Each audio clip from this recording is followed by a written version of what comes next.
Welcome to Keep Going, a podcast about failure and success, hosted by John Biggs. Every week, we talk to an amazing person about a time they failed and what they learned. And remember, when you're going through hell, keep going. Welcome back to Keep Going, a podcast about success and failure. I'm John Biggs. Today we're talking to Claire Atkin, CEO of Check My Ads. They're I guess you would call it a influencer shop / watchdog to make sure that digital advertising is free of scams, which sounds really, really nice. Welcome, Claire. Hi, it's wonderful to be here. Yeah, we're the watchdog for digital advertising, and we watch how ads get places. Okay. So what does that mean in practice? What are you guys looking for specifically? Well, we started all this because we figured that the information ecosystem is just so out of control, and we didn't know why that was. And we were marketers, so we started asking questions like, if advertisers don't want to be funding like some of the worst like bigotry or disinformation on the web, why are their ads still getting there? And we started this newsletter way back in January of 2020, where we started asking this question publicly, and nobody was really answering our questions. So we just kept asking. And now we've built up this whole watchdog apparatus where we can say, like, we know what the supply chain looks like now for how an ad gets to a website. How do we make it so advertisers have control again? So the goal here, according to some of your wins, you basically got defunded Breitbart by 90%, stopped a bunch of misinformation. So the goal here is to show that, I don't know, a Procter and Gamble or a mom and pop, that their ads are showing up next to hate speech and warning them about that and telling them how to avoid that, something like that. Yeah, most advertisers have no idea where their ads are going on the internet because they use this system called programmatic advertising. It looks a lot like the stock market for ads. And so there's all these middlemen. And sometimes for a campaign, like especially a larger campaign that's like, $90 million over 3 months, the amount of ad tech middlemen, the technology companies that are actually trafficking this information, the ads and the money and the data, could be up to 7 companies, and none of them are really accountable to the client, to the advertiser. And the question is, where are the ads going? Who's taking the money? We want to fix that. So I think there's 2 directions we can go here. I think I really want to hear the story of the growth of the company, how you built it out. But I also wanted to talk about what if I'm an entrepreneur or if I'm building something, what should I be watching out for when it comes to this sort of thing? Where should I be placing my ads? What should I be doing if I want to advertise, I don't know, my gizmo on Twitter? What are some rules that I have to follow so I'm not next to, I don't know, some kind of murder something or something? Well, Twitter might be a lost cause, actually, if you ask me. Yeah, but it might if you're be a going lost somewhere cause, else. Bad example, yeah. Oh my God. As a marketer, you got to be creative, right? Marketing is a creative endeavor. Advertising is not necessarily the end all and be all of how to spend appropriately to grow your customer base. We can be a lot more creative, as I said. I have a friend, he runs a headphones company, headphones.com. And we've written about this publicly. He's okay with me telling this story. And I found his ad on a disinformation site. And I said, did you want to be there? And he said, oh my God, no. And I had no idea. And what it did is it prompted him to check his ads. To my recollection, this was a few years back, but to my recollection, he was spending about $30,000 a month on retargeting ads. Fantastic. And they were working. He was happy. But then when he checked his ads, a huge amount of ads were going to Latin America, where he did not ship to, and Android apps, where people who buy $4,000 headphones were not really spending a lot of time. He ended up changing around the way that his dashboard looked for his ad campaign, and his spend went from $30,000 per month to $1,200 per month, and there was no change in performance. He was still very happy with the ad campaign's overall response, with the fact that they were gaining customers. So the question is, like, how do you check your ads? How do you make sure that you're on top of it? How do you know that you can trust the technology company that you're working with?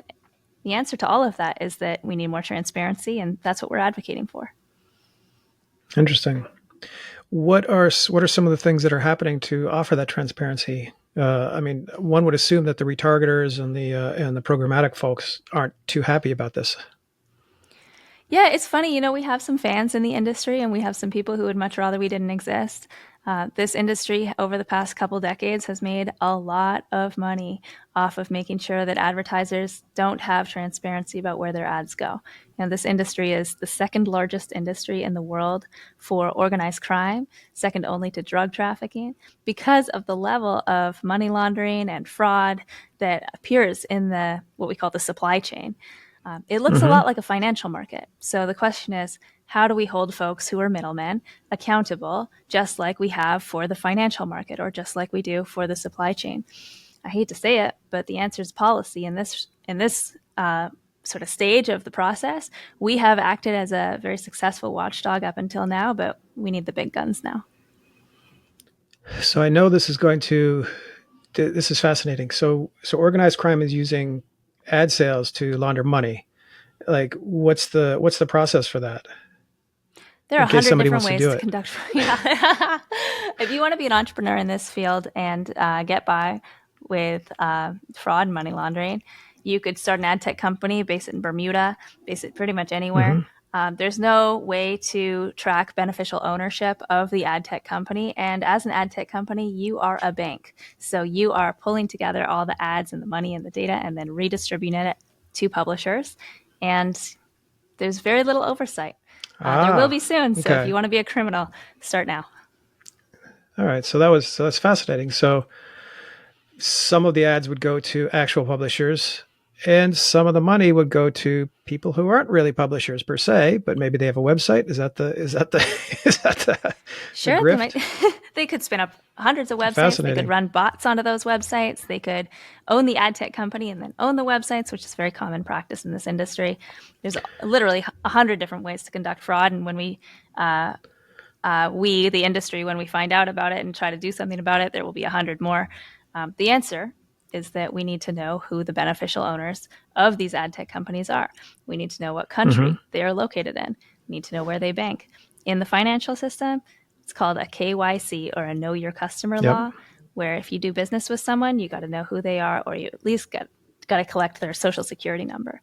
We don't have anything like that. Well, it also sounds like there should be some kind of reporting as well, right? There should be reporting from this. Like if I'm selling a product, if I'm selling water bottles, there's a bill of lading that it needs to go out. So if I'm selling programmatic ad space, there also should be some sort of bill of lading that goes out to. So I should know where this thing lands, right? Yes, at Check My Ads, we're advocating for laws that say advertisers should get hourly, what are called log level data. So hourly data about where the ads go, what kind of device, where in the world. If you're advertising your product in the East Coast of America, and you've got all these promises about reach and click-through rates that the ad tech company is promising you, but then you notice through your log level data that all your ads are being served at 3 a.m. Well, you're gonna start asking questions about that. Your spidey senses might figure out that maybe you're being defrauded. Maybe it's not being opened in America. Maybe your ads are going to the Philippines or something. So we need that data to be able to audit our own campaigns. And that's what we're advocating for. Okay. So a lot of folks might be interested to hear your process. You said you started out as a newsletter. You now have 10 people on staff. You went from a for-profit to a nonprofit, which is fascinating. Why don't you tell the story of building that business? Because it sounds like a business that almost anybody would love to run, because you're helping people, you're solving a massive problem, and you're doing it in and it seems like a doing good and doing well sort of way. Yeah, it's also a bit scary, it's jumping off the cliff and saying, we're gonna do this big thing. The newsletter started in January 2020. The newsletter started in January 2020 when Nandini, my business partner, and I started to ask questions publicly, and we're like, how are ads getting places? How are ads getting blocked from the news. Who's in charge of this industry? Who are the grown-ups? What are the guardrails? And a ton of folks ended up coming out and helping us answer these questions. So we're so grateful to those folks. They were like data supply chain researchers and others who said, we'll help you answer these questions. And we ended up having no end of stories to write about. And then we said to ourselves, well, we got to get into the advertiser side. We want to help advertisers. Our hypothesis was that advertisers probably were in control. They just didn't know it. And they probably needed to help figure out how to communicate to their ad partners better, so to the middlemen. So if an advertiser wanted to be on the Kansas City Star, but they did not want to be on Breitbart, maybe what they needed was a brand safety document, like an outline to say, put my ads here, but not here. Well, we called our company Check My Ads, and we helped folks put together their brand safety guidelines. Brand safety is the idea that you want your ads on some places, but not others. And then we said, let's check your ads. Let's start from a place of intelligence where you know your data so that we can speak against it. And what our clients were getting every time, and we had clients that were small clients, we had clients that were massive Fortune 500 clients, we had agency clients, and they would go to their ad tech vendor, the middleman, and they would say, we want to check our ads. We want the log level data. Well, again and again, these ad tech vendors would say, it's not in your contract that you get that data, or you don't spend enough with us to get that data. One lady even came back to us. They said they threatened her job. They said, we're going to talk to your boss. We're going to say you're asking too many questions. This is an industry that has gotten away with so much for decades now, and they didn't like it that we were getting folks to ask. Well, more folks have asked since then, and what we realized is that we had a lot of stories from our time in the field, but we had signed all these NDAs. So as an agency, as a for-profit company, we were getting into the boardrooms. We were working with the departments of communications and brand and advertising and marketing, pulling them all together to have these high-level important information and conversations, but we weren't able to talk about it in our newsletter. So we thought to ourselves, well, what this industry needs is not more advertisers asking for their ads to get checked. The advertisers actually need an advocacy organization to fight on their behalf for transparency and accountability. What if we start a nonprofit? Everything we do is above the boardroom. That means everything we do is transparent. We talk about our stories publicly. We don't give people heads up before we publish stories. And that way we can act more as a watchdog and be more effective globally. Fascinating. What were some of the challenges of moving to that style of business? I mean, it felt like jumping off a cliff. We didn't know. We didn't know where the bottom was. We hoped that we would get donations. We hoped that, we had a program where we still have a program we call our checkmates, where folks donate monthly to us. And anybody can donate anything. It's $5 a month or $100 a month. One lady gives us $1,200 a month. And those folks are with us, and they caught us first. And now we have sort of major donors, foundation donors that understand that our work is deeply tied to the success of the media ecosystem, to the chaos that we see. We believe that we can turn down chaos that comes from information disorder on the internet. And so they care about democracy, they care about safety, and they fund us thanks to that. But really, it's our checkmates that caught us. Are you concerned at all about that whole I don't know, mafioso underground of this ad spend world? Someone's got to do something. We've done it to every other industry in the world. Any supply chain you can think of. My uncle sells cars, and he's a middleman. He's a dealer, and as a dealer, if he sells a car that's a lemon to someone, well, he has to give their money back because we have a consumer protection law for that. We don't have that in ad tech, but we should have it. Similarly, if he has a used car and he messes with the odometer, the mileage, we got a mileage law. He goes to federal prison if he messes with the odometer. Fights fraud. We don't have that in ad tech. If he sells a car to someone, he has to collect their social security number. That's a know your customer law. That social security number gets in his like dealer dashboard. It gets run through Homeland Security. It gets flagged green, orange, or red. If it's orange or red, he steps out. He calls the police because that client, that customer has been deemed a threat to national security. We did this because in the 60s and 70s, the car industry became rife with organized crime. Mm-hmm. But the car industry is not rife with organized crime anymore, not nearly to the same extent. And it's because we enacted these laws. Now, it was creating a very dangerous community environment for folks to have people money laundering through the car industry. Same thing now with ad tech. We've created this information system that is full of garbage information, full of chaotic information, and people are making so much money off of it.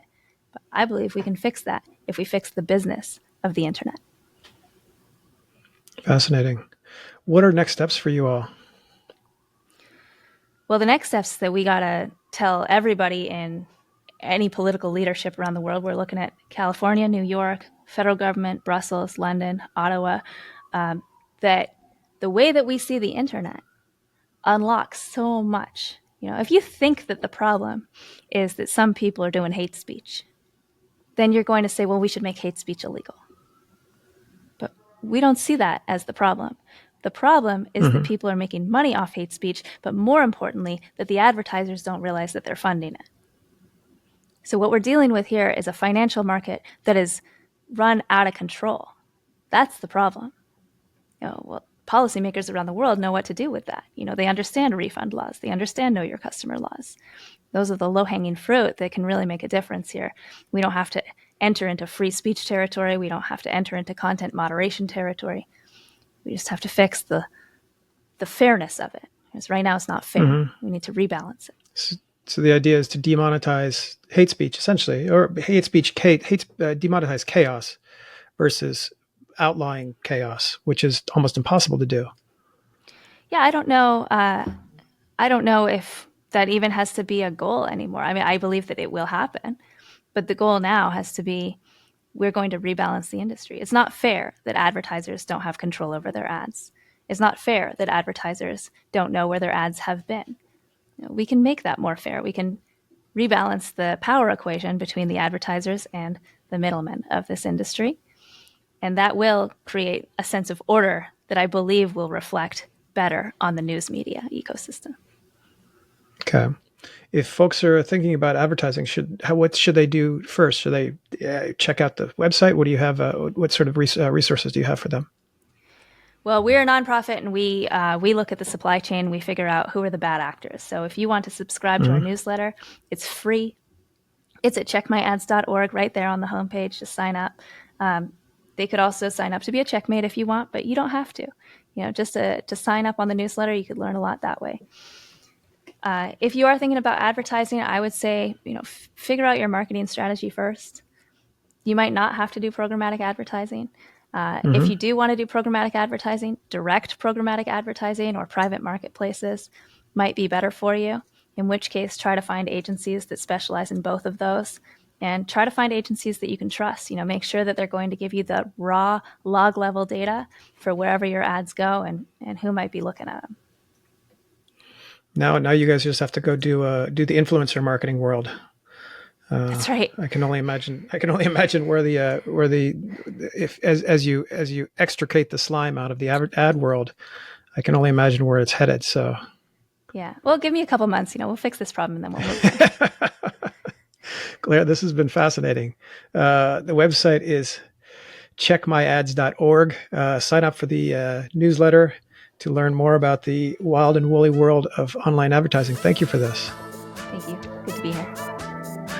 This has been Keep Going. I'm John Biggs. We'll see you next week.